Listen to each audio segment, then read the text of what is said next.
All right, let's get right into it. If you're an orchid lover, you know that heart-sinking feeling. You find your prized plant just crawling with tiny, awful pests. So you spray and you think you've won, but then a week later, they are back. Today, we are going to figure out why that happens and, more importantly, how to stop it for good by understanding the two main kinds of insecticides. So let's just start with this, shall we? This might go against everything you've read on those orchid forums. Look, this isn't about hating on neem oil. It's about using the right tool for the job. And when you've got a serious dug-in pest problem on your orchid, neem oil is, well, it's often the wrong tool, and we're going to find out exactly why. I mean, this is the million-dollar question, isn't it? It feels like you're fighting a battle you just can't win. You're trying so hard, but the bugs just keep showing up. Well, here's the secret. It's not you. You're not a bad plant parent.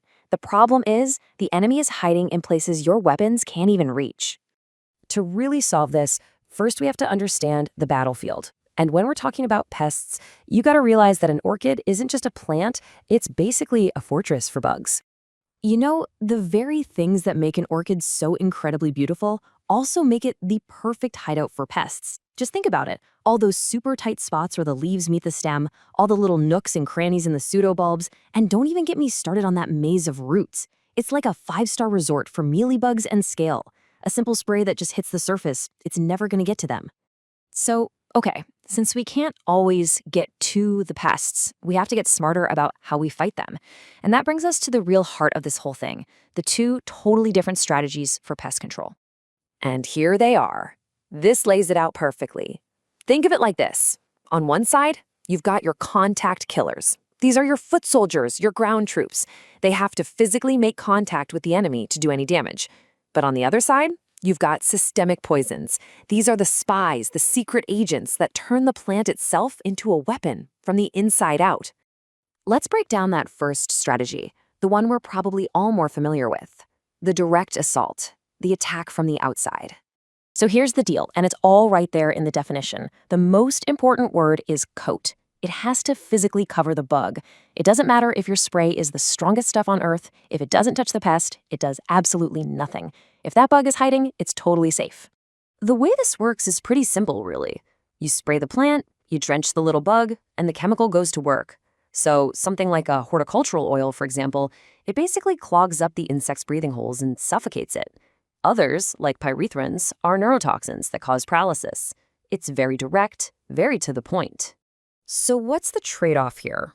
Well, the good news is you get a really fast, satisfying knockdown. You see the bugs, you spray them, they die. It's great for a small problem you can clearly see.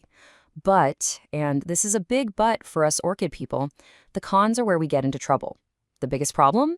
It does nothing for hidden pests, and it has zero lasting effect. As soon as that spray dries, the protection is gone, and any bugs you missed are free to start the party all over again. And that's really the bottom line, isn't it? For contact killers, if you can't see it, you can't kill it.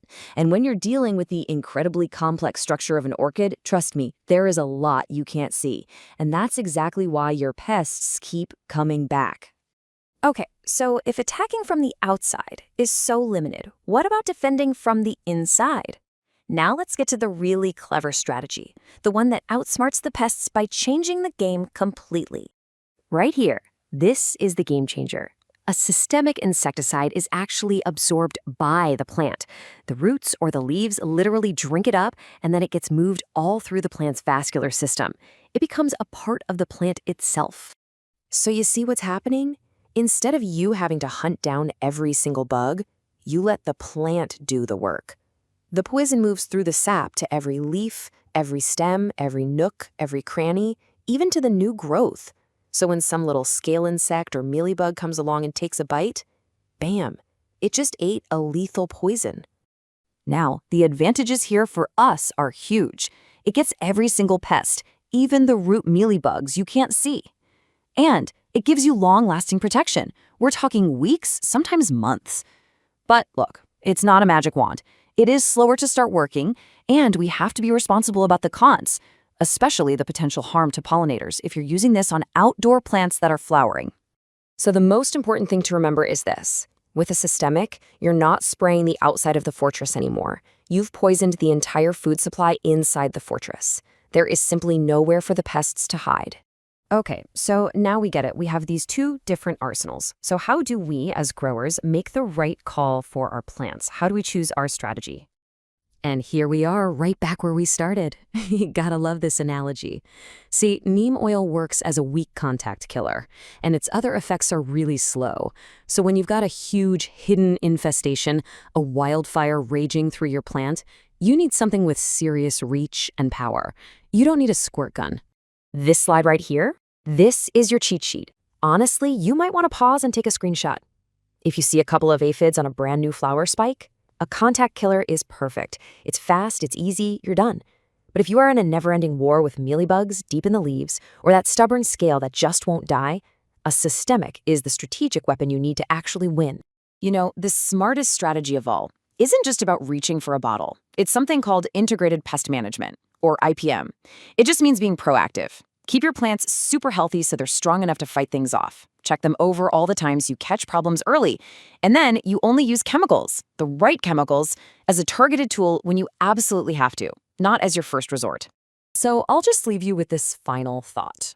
Getting pests under control isn't just about grabbing a spray bottle every time you see a bug.